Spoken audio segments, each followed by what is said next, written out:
Bonjour Philippe Poutou, c'est Roselyne Bachelot. J'ai vu un certain nombre j'ai regardé à la télévision un certain nombre de manifestations contre l'extrême droite dont vous étiez partie prenante et dont d'autres tendances de ce Front populaire faisaient partie. Et j'ai vu beaucoup de violence. J'ai vu à Nantes un drapeau tricolore arraché sous les applaudissements des manifestants. J'ai vu des boutiques saccagées.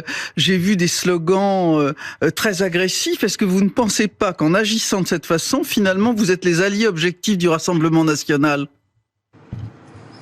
Non, je pense pas. Non, après la colère est une réalité.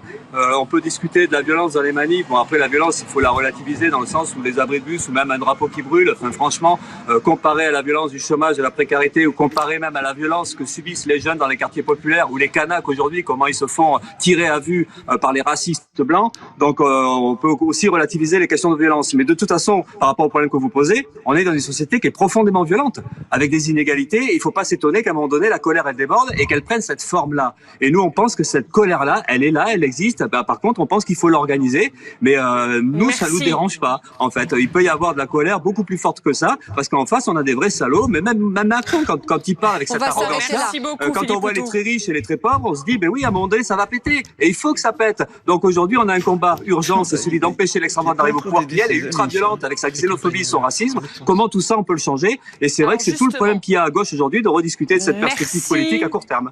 Merci à vous, malgré les problèmes techniques, hein, mais voilà, on se démerde comme on peut.